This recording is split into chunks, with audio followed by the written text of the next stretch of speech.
Hello friends, I am Sweety Singh Rajput. Welcome back to my YouTube channel. So guys, आप सभी कैसे हो? आज है जैसे 17 मई 2023, daily current affair by SSR.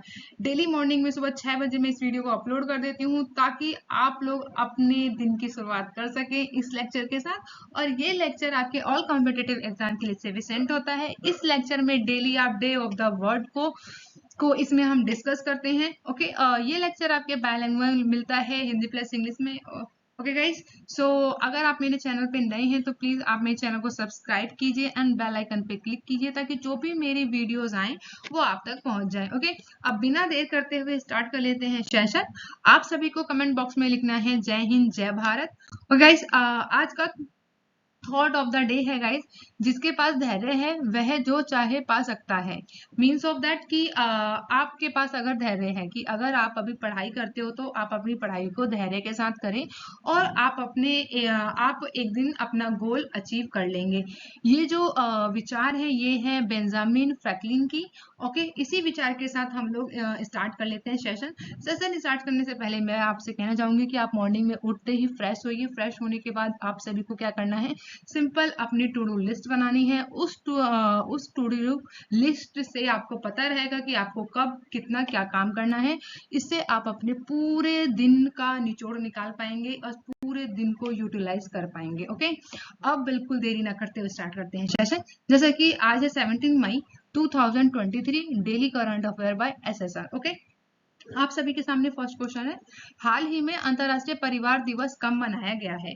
When has international family day been celebrated recently? So आप सभी को पता चल गया होगा, यहाँ पे जो मैंने इमेज लगाई है उसमें ऑलरेडी 15 मई वर्ल्ड फैमिली डे के रूप में मनाते हैं। तो करेक्ट ऑप्शन हो जाएगा यहाँ पे ऑप्शन डी, यानी 15 मई। 15 मई को हम सभी क्या मनाते हैं? विश्व अंतरराष्ट्रीय परिवार दिवस, या कह लीजिए विश्व परिवार दिवस। ठीक है, तो हम सभी मनाते हैं अंतरराष्ट्रीय परिवार दिवस 15 मई को। इसके बारे में कुछ यहाँ पे पॉइंट्स हैं, उनको भी डिस्कस कर लेते हैं एक बार।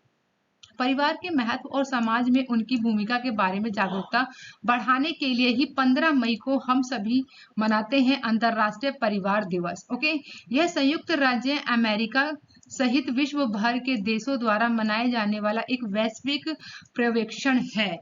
यानी यह त्योहार जो है, इसे हम सभी इस डे को जो है हम पूरे वर्ल्ड में मिलकर मनाते हैं 15 मई को इंटरनेशनल फैमिली डे के रूप में। अंतरराष्ट्रीय परिवार दिवस की बात करें 2023 में तो इसकी थीम क्या है? तो जनसांख्यिकी, रुझान और परिवार। तो यहाँ पे आपका जो थीम है वो इम्पोर्टेंट हो जाता है, तो आप सभी थीम को याद रखेंगे। ओके, नेक्स्ट पॉइंट की बात की जाए तो इस दिन का महत्व जो है समाज की मूलभूत इकाई के रूप में परिवारों के महत्व के बारे में जागरूकता बढ़ाना है, ताकि परिवार के लोग जो हैं आपस में मिलजुल कर रहें और इससे समाज में भी एकता बनी रहती है। साथ ही साथ इस दिवस की घोषणा जो है संयुक्त राष्ट्र महासभा के द्वारा की गई थी। तो वो ईयर था 1993 था। इस ईयर में यानी 1993 में संयुक्त राष्ट्र महासभा ने इस दिवस को मनाने की घोषणा कर दी थी। और इसका उद्देश्य सिंपल यही था कि समाज की बुनियादी इकाई के रूप में परिवारों के महत्व के बारे में जागरूकता बढ़ाने के लिए और वैश्विक परिवार से संबंधित मुद्दों को संबोधित करना था। परिवार का पहला अंतरराष्ट्रीय दिवस कब मनाया गया? तो अंतरराष्ट्रीय परिवार दिवस कब मनाया गया पहला? तो ये मनाया गया 1994 में। यानी 1993 में संयुक्त राष्ट्र महासभा ने घोषणा कर दिया था कि अंतरराष्ट्रीय परिवार दिवस मनाया जाएगा 15 मई को। वही पहली बार कब मनाया गया? इसे 1994 को मनाया गया और यह प्रति वर्ष 15 मई को मनाया गया। तो याद रखने वाली बात है कि 1993 में संयुक्त राष्ट्र महासभा के द्वारा घोषणा कर दी गई थी और तब से 1994 में फर्स्ट टाइम मनाया गया। उसके बाद एवरी ईयर हम इसे 15 मई को मनाने लगे। ठीक है, तो इतनी सारी बातें आपको याद रखनी है। अब बात करेंगे यहाँ पे नेक्स्ट क्वेश्चन। हाल ही में भारत के आठवें नहीं होंगे गाइज, 89 होंगे यहाँ पे। ओके, तो इसे यहाँ पे करेक्ट कर लीजिएगा। ग्रैंड मास्टर कौन बने हैं? Who has recently become the 89 grand master of India? So correct option है विप्लव परिणीत। ओके, तो करेक्ट ऑप्शन होगा ऑप्शन सी, यानी इस इमेज में जो आपको दिखाई दे रहे हैं वुप्लपा, तो इनका नाम है वुप्लपा परिणीत, जिन्हें भारत के 82वें ग्रैंड मास्टर के रूप में चुना गया है, वो ग्रैंड मास्टर बने गए हैं। ओके, अब बात करेंगे यहाँ पे नेक्स्ट पॉइंट की। तो 82वें ग्रैंड मास्टर बन गए हैं कौन, यानी 15 वर्ष के हैं ये शतरंज खिलाड़ी वुप्लपा परिणीत, जो कि भारत के हैं। इन्होंने 82वें ग्रैंड मास्टर अपने नाम कर लिया है, जो कहाँ के हैं, तेलंगाना के हैं। वुप्लप परिणीत ने बाकू ओपन 2023 के अंतिम दौर के दौरान अमेरिका के जीएम हंस नमीम को हराकर ग्रैंड मास्टर का खिताब अपने नाम कर लिया है। वहीं परिणीत ने मार्च 2022 में टूर्नामेंट में अपना पहला जीएम मापदंड और अंतरराष्ट्रीय मास्टर यानी आईएम का खिताब भी प्राप्त कर रखा है 2022 में। इन्होंने जुलाई 2022 में बेल एमटीओ और अपना दूसरा जीएम मापदंड अर्जित किया है। इनके 9 महीने बाद दूसरे चेल्स बल सनेब फोरोमेनरा ओपन 2023 में अपना अंतिम जीएनएफ मापदंड हासिल कर लिया था। और आपको पता होगा फर्स्ट इंडियन ग्रैंड मास्टर कौन बने थे, तो सभी को पता होगा विश्वनाथ आनंद, जो कि 1988 में यह खिताब इन्होंने अपने नाम किया था। और आनंद 5 बार जो है लगातार वो क्या बने हैं, विश्व चैंपियन बने हैं। इन्होंने अब तक सबसे महान शतरंज खिलाड़ियों में से एक माना जाता है। तो फर्स्ट आपको याद रखना है। और हाल ही में 82वें ग्रैंड मास्टर बने हैं शतरंज के, जिनका नाम है वुप्लपा परिणीत। ओके, और फर्स्ट आपको पता ही है विश्वनाथ आनंद, जो कि 1988 में बने थे। तो इतनी सारी बातें आपको याद रखनी। अब बात करेंगे यहाँ पे नेक्स्ट क्वेश्चन, जो कि है थर्ड। हाल ही में 26वीं बार एवरेस्ट फतेह करने वाले दूसरे व्यक्ति कौन बने हैं। तो एवरेस्ट को फतेह करने वाले सेकंड पर्सन कौन बने हैं, who has recently become the second person to conquer Everest for the 26 time. तो कुल मिलाकर ये 26 बार एवरेस्ट फतेह करने वाले दूसरे व्यक्ति बन गए हैं। तो इनका नाम क्या है, तो इनका नाम देखिए यहाँ पे ऑप्शन सी जो है यहाँ पे करेक्ट होगा, जो कि है पासांग दावा शेरपा। ठीक है, तो शेरपा से याद रखना। ठीक है, शेरपा यानी कि पासांग दावा शेरपा जो है 26वीं बार एवरेस्ट फतेह करने वाले दूसरे व्यक्ति बन गए हैं। ओके, अब बात करेंगे इनके बारे में। तो शेरपा के बारे में बात की जाए तो इनके बारे में बात की जाए तो जिसे पा दावा के नाम से भी जाना जाता है, तो इनका जो निक नाम भी दिया गया है वो है पा दावा के नाम से जाना जाता है। वहीं 26वीं बार माउंट एवरेस्ट के शिखर पर सफलता पूर्वक पहुंचे हैं। एक अन्य नेपाली गाइड द्वारा स्थापित रिकॉर्ड की बराबरी की है इन्होंने। यह एक हैंगरियन क्लाइंबर के साथ संग जाते हुए 26 साल की उम्र में इस उपलब्धि को अपने नाम किया है। तो ये 46 ईयर के हैं, 46 साल के हैं। इन्होंने 26 बार माउंट एवरेस्ट के ऊपर फतेह हासिल कर ली है। ठीक है, नेक्स्ट है यहाँ पे हिमालयन डेटाबेस के अनुसार जो नेपाल के हिमालय में पर्वत आरोहण की उपलब्धि को दर्ज करता है। पा दावा ने इससे पहले 25 बार एवरेस्ट पर चढ़ाई की है, जिसमें से 2022 में 2 बार चढ़ाई की इन्होंने, और 1998 में इन्होंने अपनी शुरुआत सफल चढ़ाई के बाद से दावा जो है लगातार हर साल यात्रा करते हैं।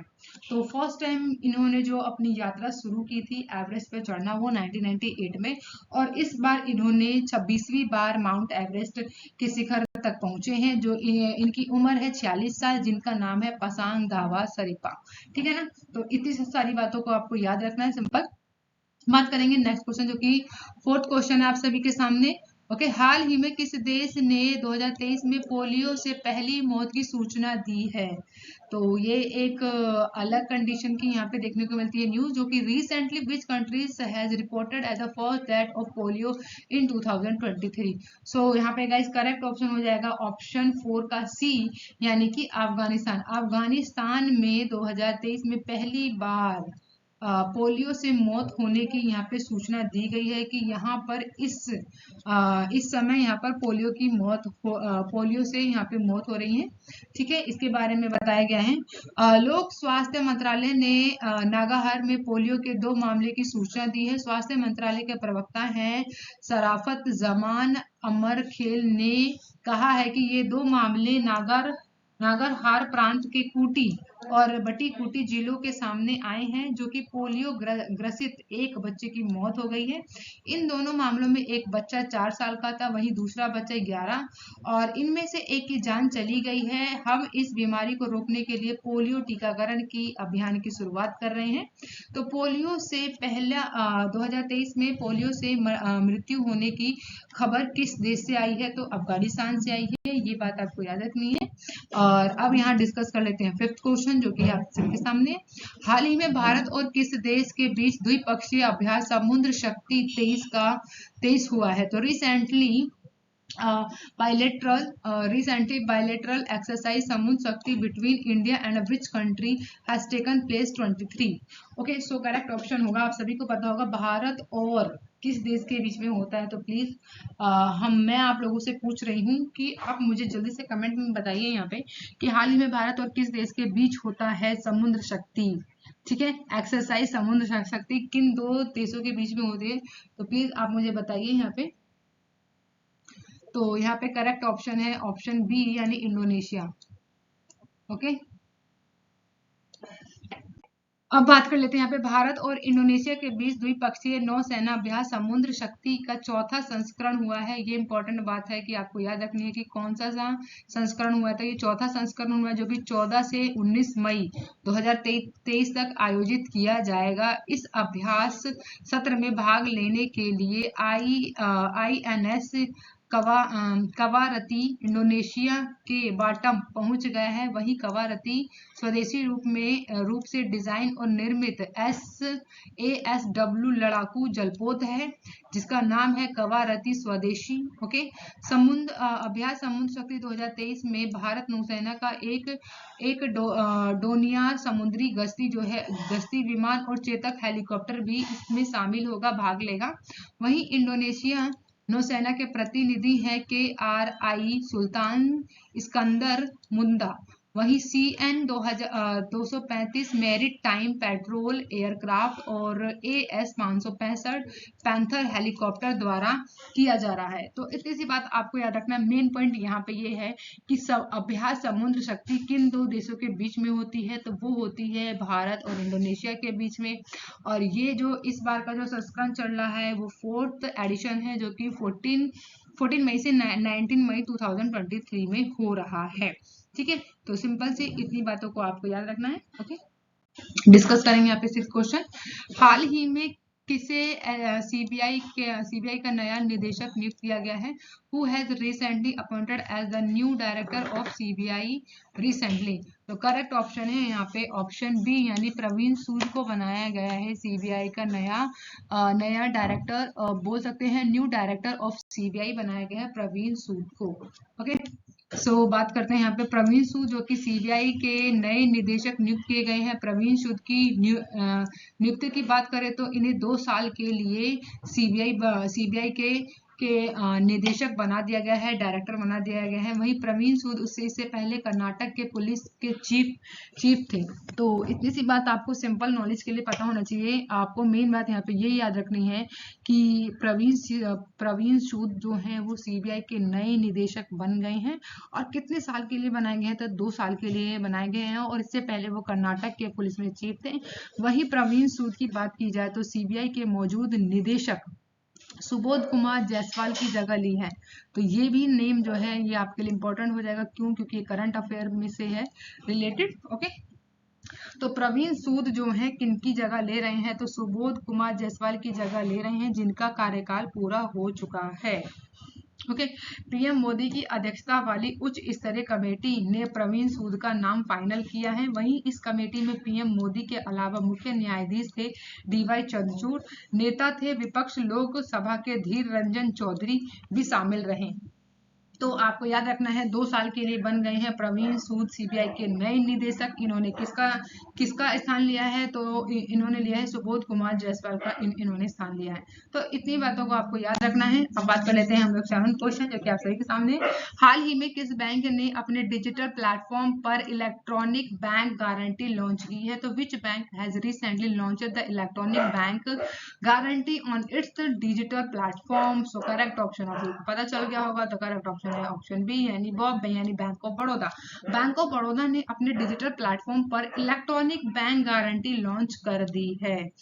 ठीक है, तो सार्वजनिक क्षेत्र में बैंक ऑफ बड़ौदा ने इलेक्ट्रॉनिक बैंक गारंटी यानी बीजी प्रणाली शुरू करने के लिए भारतीय दिवाला और दिवालियापन बोर्ड द्वारा नियुक्त सरकार सामर्थ्य सूचना उपयोगिता national e governance services limited के साथ अपनी साझेदारी की घोषणा कर दी गई है। ओके, तो इलेक्ट्रॉनिक बैंक गारंटी किसने शुरू की है? अभी हाल ही में तो बैंक ऑफ बड़ौदा ने शुरू किया है। ओके, सो अब करते हैं यहाँ पे नेक्स्ट क्वेश्चन को डिस्कस, जो कि आप सभी सामने 8 क्वेश्चन। हाल ही में सतत विकास लक्ष्य की दिशा में प्रगति को ट्रैक करने वाला पहला भारतीय शहर कौन बना है? Which city has recently become the first Indian city to track progress toward the sustainable development goals? तो आप सभी को पता होगा सस्टेनेबल डेवलपमेंट गोल के माने में। तो आप मुझे जल्दी से कमेंट बॉक्स में बताइए कि कितने हैं हमारे सस्टेनेबल डेवलपमेंट गोल्स। ओके, तो जल्दी से बताइए कमेंट करके। यहाँ पे गाइस करेक्ट ऑप्शन होगा हमारा ऑप्शन 8 का करेक्ट ऑप्शन होगा ऑप्शन बी यानी भोपाल। भोपाल जो है हाल ही में सतत विकास लक्ष्य की दिशा में प्रगति को ट्रैक करने वाला पहला भारतीय शहर बन गया है। तो इस बारे में डिस्कस कर लिया जाए तो मध्य प्रदेश की राजधानी है, आप सभी को पता होगा भोपाल, जिसने संयुक्त राष्ट्र सतत विकास लक्ष्यों को लोकलाइजेशन को अपनाने वाला भारत का पहला शहर बन गया है। वहीं भोपाल में अब स्वैच्छिक स्थानीय समीक्षा होगी जो स्थानीय सरकार की क्षमता और प्रतिबद्धताओं को प्रदर्शित करती है। एलपीजी यानी कि लोकलाइजेशन एजेंडा सतत विकास के लिए 2023 एजेंडा स्थानीय कार्य और प्रभावों पर बदल देता है, जो एसडीजी यानी कि हमारे सस्टेनेबल डेवलपमेंट गोल जो है लक्ष्य की वैश्विक उपलब्ध में योगदान देता है। वहीं संयुक्त राष्ट्र के अभी 193 देश जो है इससे जुड़े हुए हैं। इस एजेंडा को 2030 तक अपनाया गया है। इसमें 17 एसडीजी हैं और वहीं 691 इसमें लक्ष्य पीपल प्लांट और प्रॉपर्टी के लिए कार्य योजना के रूप में शामिल है। तो सिंपल आपको ये याद रख लेना है यहाँ पे कि भोपाल जो है पहला ऐसा शहर बन गया है जो राजधानी है मध्य प्रदेश की, जो कि संयुक्त राष्ट्र सतत विकास लक्ष्यों के लोकलाइजेशन को अपनाने वाला पहला भारत का शहर बना है। ओके, बात करेंगे यहाँ पे नेक्स्ट क्वेश्चन जो कि है 9th क्वेश्चन। हाल ही में कहाँ 4 दिवसीय संस्कृति कार्य समूह की बैठक शुरू की गई है? तो where has the 4-day culture working group meeting has been started recently? So correct option होगा ऑप्शन बी यानी उड़ीसा। उड़ीसा में हाल ही में 4 दिवसीय संस्कृत कार्य समूह की बैठक की शुरुआत की गई है।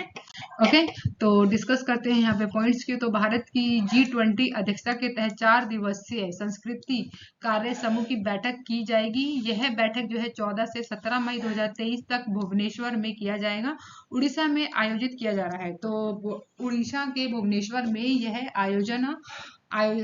इस आयोजना को किया जा रहा है। वहीं बैठक विविध की बात की जाए, विविधताएं क्या है? तो संस्कृतियों और समुदाय के बीच शांतिपूर्ण सह अस्तित्व पर आधारित बहुपक्षवाद में भारत के अटूट विश्वास को उजागर करने के लिए एक अभियान मोड़ में संस्कृत सभी को जो एकजुट करती है, इस पर जोर देगी। वहीं बैठक में G20 सदस्य देशों और अंतर्राष्ट्रीय संगठनों के प्रतिनिधियों ने भी इसमें भाग लिया है। बैठक में बताया गया है कि संस्कृति सभी को जोड़ती है। इस विषय पर केंद्रित रहेगी पूरा का पूरा जो यहाँ पे हमारा ये मीटिंग होने वाली है। वहीं इसमें बताया गया बैठक में G20 देशों के बीच सांस्कृतिक सहयोग और समझ को बढ़ावा देने के लिए तरीकों पर भी चर्चा होने की उम्मीद है। इस बैठक में बहुपक्षीयवाद और शांति सह अस्तित्व के प्रति भारत की प्रतिबद्धता की पुष्टि होने की भी उम्मीद है। तो सिंपल आपको ये याद रख लेना है कि उड़ीसा में उड़ीसा के भुवनेश्वर में 14 से 17 मई तक को 4 दिवसीय संस्कृत कार्य समूह की बैठक की जा रही है। सिंपल इसके ऊपर जो विषय जो थीम रखी गई है, पूरा फोकस किस पे रहेगा? संस्कृति सभी को जोड़ती है, इसके ऊपर पूरा फोकस रहने वाला है यहाँ पे। ओके, अब बात करेंगे आज के सेशन का जो लास्ट क्वेश्चन है 10। ओके, हाल ही में MCD में किस राज्य के तट पर 25 kg एंड 25 kg यहाँ पे आएगा गाइस, यहाँ पे ड्रग्स, ठीक है, इसे ठीक कर लेना आप। ड्रग्स मैं यहाँ पे आपको नोट करा देती हूँ। ड्रग्स जो है जब्त किया गया है, तो करेक्ट ऑप्शन होगा गाइस यहाँ पे 10th का ऑप्शन बी, यानी केरला में हाल ही में 25 kg यहाँ पे ड्रग्स जो है जब्त किया गया है MCD के द्वारा। ओके, तो केरल तट के पास भारतीय जल क्षेत्र है, वहां पर एक जहाज में नौसेना और नार्कोटिक्स कंट्रोल ब्यूरो यानी एनसीबी ने संयुक्त अभियान में करीब 12,000 करोड़ रुपए, करीब 25 किलोग्राम मादक पदार्थ मेथाम्फेटामाइन जब्त किया है। ये एक प्रकार का ये हमारा मादक पदार्थ है जिसे हम ड्रग्स बोलते हैं, और यह देश में मेथाम्फेटामाइन की सबसे बड़ी जब्ती मिली है पूरे देश में। इस मामले में एक पाकिस्तानी नागरिक को भी हिरासत में लिया गया है। वहीं एनसीबी के उप महानिदेशक ऑपरेशन किया है संजय कुमार सिंह हैं। उन्होंने शनिवार को ऑपरेशन समुद्रगुप्त के तहत इस मादक पदार्थ को यानी कि मेथाम्फेटामाइन को जब्त कर लिया है। तो कहाँ पर? केरल में, ठीक है, जहाँ पे 25 किलोग्राम मादक पदार्थ मिला है जिसका नाम है मेथाम्फेटामाइन, जिसको केरल में संजय कुमार के द्वारा, जिन्हें समुद्र ऑपरेशन चलाया गया था समुद्रगुप्त, उसके द्वारा इसे पकड़ लिया गया है, ठीक है, जब्त कर लिया गया है। अब बात करेंगे हम सभी आज के अपने फेवरेट सेशन की, जो कि है डे ऑफ द वर्ड, जो कि है आप सभी के सामने वर्ड है एनिमेटेड। एनिमेटेड का मीनिंग होता है अचेतन। ओके, एनिमेटेड का मतलब क्या होता है? अचेतन, यानी जिसके अंदर जान नहीं है, निर्जीव बोल सकते हैं। तो ये वर्ड है आज का आपका। Okay, thank you guys for watching, and हम मिलते हैं नेक्स्ट वीडियो में। तब तक आप अपना बहुत ध्यान रखिए और बहुत अच्छे से पढ़ाई करिए। थैंक यू गाइज, और आप मेरे चैनल को लाइक कीजिए, सब्सक्राइब कीजिए। बाय बाय गाइज, मिलते हैं नेक्स्ट क्लास में। Take care.